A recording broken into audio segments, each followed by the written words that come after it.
एक कदम ईश्वर की ओर। निर्वाण प्रकरण उत्तरार्ध 180वां सर्ग। श्री रामचंद्र जी द्वारा वर्णित कुंद दंतोपाख्यान में पर्वत पर वृक्ष के लटके हुए तपस्वी के वर प्राप्ति पर्यंत वृत्तांत का वर्णन। स्वयं प्रबुद्ध राम चिरकाल तक तत्व जिज्ञासा से अपने आश्रय में स्थित कुंददंत नामक द्विज को प्रस्तुत उपदेश के श्रवण से तत्व बोध हुआ या नहीं, इस अपने संदेह को गुरु मुख से परिमार्जित करने की इच्छा से आश्चर्यभूत उसकी कथा की भूमिका रचते हुए गुरु से प्रार्थना करते हैं।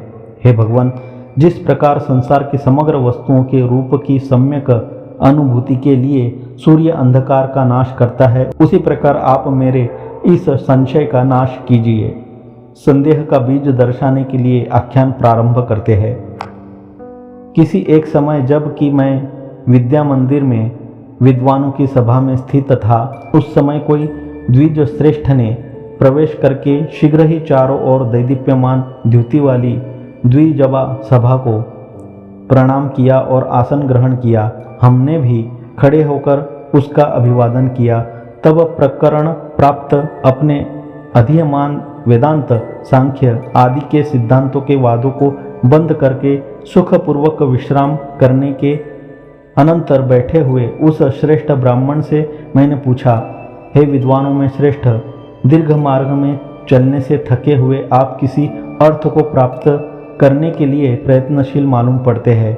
कहिए, कहाँ से आपका आगमन हुआ? ब्राह्मण ने कहा, हे महाभाग, यह ठीक है कि मैं किसी विशेष अर्थ के लिए महाप्रयत्नशील हूँ। मैं यहाँ जिस लिए आया हूँ उसका निर्णय सुनिए। इस पृथ्वी में, आकाश में स्थित स्वर्ग के प्रतिबिंब की तरह वैदेह नाम का सर्व सौभाग्यों से युक्त देश है। उसी वैदेह देश में ब्राह्मण वंश में मैं उत्पन्न हुआ और विद्या प्राप्त करके स्थित रहा। कुंद पुष्प की तरह चमकीले दांत होने से कुंददंत नाम से मेरी प्रसिद्धि हुई।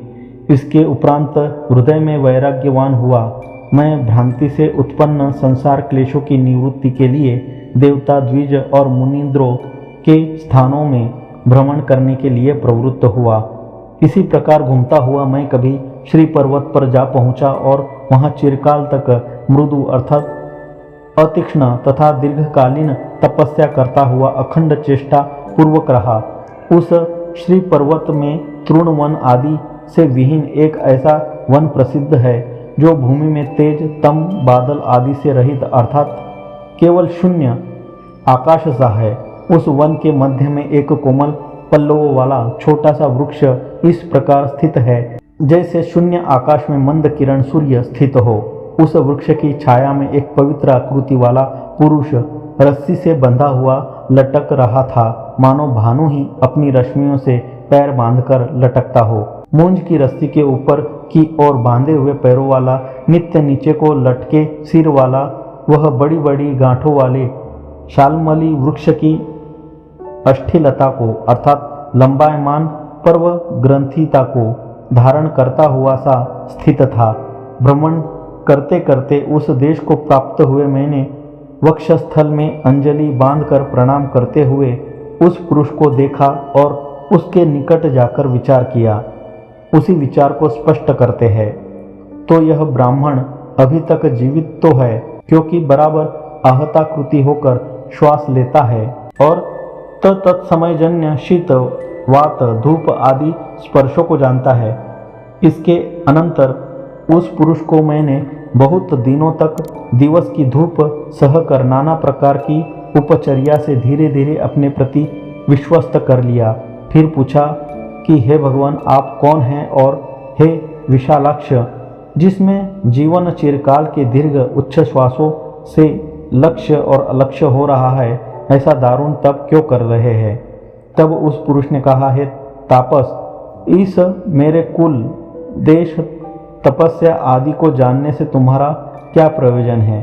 क्योंकि शरीरियों की अत्यंत विचित्र इच्छाएं किसी प्रयोजन से ही होती है, निष्प्रयोजन व्यर्थ ही जिज्ञासा नहीं होती। इतना कहने पर मैंने प्रयत्न से तथा विनयपूर्ण आग्रह से जब पूछा तब उस तपस्वी ने मुझे यह उत्तर दिया, मैं मथुरा में उत्पन्न हुआ और पिता के घर में ही वृद्धि को प्राप्त हुआ। बाल्यावस्था और यौवन के मध्य में अर्थात कुमार अवस्था में ही पद अर्थात शब्द शास्त्र और पदार्थ अर्थात अर्थशास्त्र का ज्ञाता बन गया। उन शास्त्रों में मैंने सुना कि राजा समग्र भोग सामग्री का आश्रय होता है अर्थात संपूर्ण ऐश्वर्यों का उपभोक्ता होता है, नव यौवन भोग का इच्छुक होता ही है। ऐसा सुनने के अनंतर सप्त महाद्वीपों में विस्तृत इस पृथ्वी का पति और उदारात्मा अर्थात याचकों की सारी अभिलाषाओं को पूर्ण करने में समर्थ हूँ, ऐसी मैं चिरकाल तक इच्छा करता रहा। इसी प्रयोजन से इस देश में आकर के इस प्रकार मैं स्थित हूँ और हे मानद, मेरे यहाँ 12 वर्ष बीत गए हैं। तुम्हारा पूछा हुआ अर्थ मैंने कह दिया, इसलिए हे अकारण मित्र, शीघ्रता से पर्यटन करते हुए तुम अपने अभिष्ट स्थान को जाओ और मैं भी अपनी अभिष्ट प्राप्ति तक तपश्चर्या में दृढ़ता से संलग्न होता हूँ। उसके इतना कहने पर मैंने उससे जो कहा सो सुनिए, क्योंकि आश्चर्य वृत्तांत सुनने में किसी धीमान का चित्त खिन्न नहीं होता। मैंने कहा, हे साधो, जब तक तुम अपना इच्छित वर प्राप्त नहीं कर लेते तब तक तुम्हारी रक्षा और परिचर्या के लिए मैं यही रहूँगा।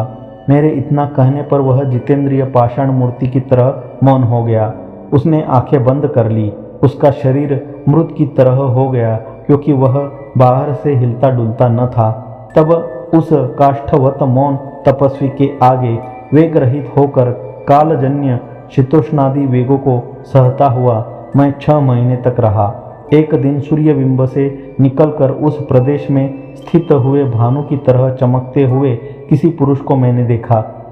जब उस तपस्वी ने मन से और मैंने कर्म से अर्थात अर्घादि से उसकी अर्थात पुरुष की पूजा की, तब वह अमृत द्रव की भांति सुंदर वचन बोला, हे शाखाओं में लटके हुए दीर्घकाल से तपस्या में निरत ब्राह्मण, देह का संहार करने वाली इस तपश्चर्या को समाप्त करो और अपना अभिमत वर ग्रहण करो। तुम इसी देह से सप्त समुद्रों से वेष्टित सप्त द्वीपवती मही का 7000 वर्ष तक धर्मपूर्वक पालन करोगे। इस प्रकार अभिप्सित वर देकर वह द्वितीय सूर्य सा पुरुष जहाँ से उदित हुआ था उसी सूर्यमंडल में अस्त होने के लिए प्रवेश कर गया।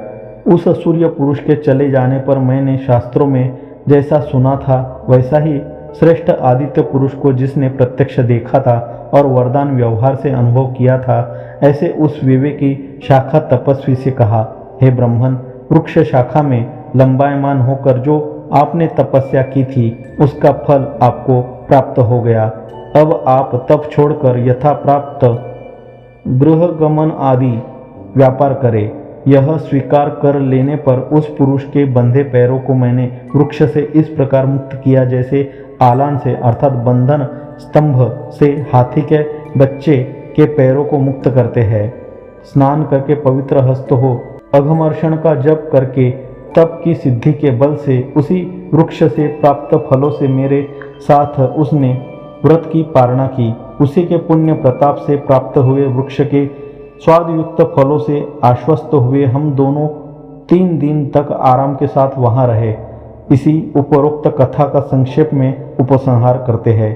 सप्तद्वीप और समुद्रों से व्याप्त दिशाओं वाली समग्र पृथ्वी का उपभोग करने के लिए वृक्ष में शरीर लटका कर ऊपर की ओर पैर कर कठिन तपस्या करने के अनंतर सूर्य पुरुष से अपना रिच्छित प्राप्त करके उसी वृक्ष के नीचे 3 दिन विश्राम कर पाद पीड़ादि की निवृत्ति हो जाने पर वह ब्राह्मण मुझ मित्र को साथ लेकर अपने भवन मथुरा को जाने के लिए प्रवृत्त हुआ।